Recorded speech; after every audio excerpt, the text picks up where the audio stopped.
33 ildir biz burada yaşayırıq. Nə şəraitdədir? Bu şəraitdə kimi yaşayır burada başa dönüm. Mən gecə inanırsın səhərə qədər göy dolanda deyirəm Allah yağmasın. Evimiz uçar.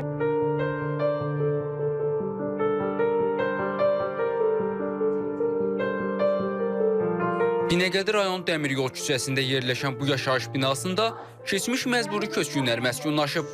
Hər an uçmaq təhlükəsi ilə üz-üzə qalan binada cəmi 7 ailə yaşayır. Dediklərinə görə gedəcək yerləri olmadığından bu vəziyyətdə yaşamağa məcburdular.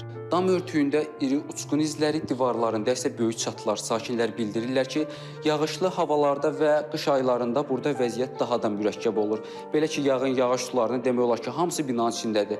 Qışda isə soyuq havadan evdə dayanmaq olmur. Sakinlər illərdir ki, bu binadan köçürüləcəyi vaxtı gözləyirlər. Sakinlər bildirir ki, binanın tavanı hər gün biraz daha çox çökür, çatlar daha da dərinləşir. Buranı bu sel var idi. Sel basandan sonra bura təmiz, yararsız hala düşdü. Bax biz 5, 6, 7 ailəyik burada.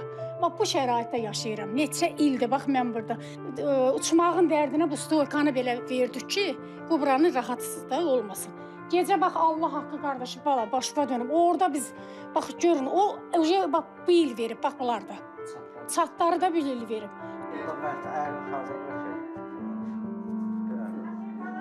Yağış yağana damır, nə bilim, sur tökülür, çıxa bilmirlər çölə, pol uçur, patolog uçur, hamısı pis gündə yaşayırlar cəmaat burada. Nəmişli zaddır ya, körpələr hamısı xəstəlik tapır burada. 2 gündən bir balinsadadırar. Ya bir ev versinlər, ya bir kompensasiya versinlər, bu cəmaat özlərini bir gün ağlasın, yoxsa hamısı xəstəlikdir. Məsələ ilə bağlı Binəqədi rayon icra hakimiyyətindən bildirildi ki, yaşayış binası istismar müddətini başa vurub və qəzalıdır. Dövlət Şəhərsalma və Arxitektura Komitəsindən isə deyildi ki, mənzillərin faktiki sahəsinin hər kvadrat metrinin dəyəri qiymətləndirici şirkətlərin təklifləri əsasında hesablanıb. Mülkiyyətçilərlə notarial qaydada razılaşma, müqavilələrin bağlanılması və onlara kompensasiyaların ödənilməsi prosesi davam etdirilir.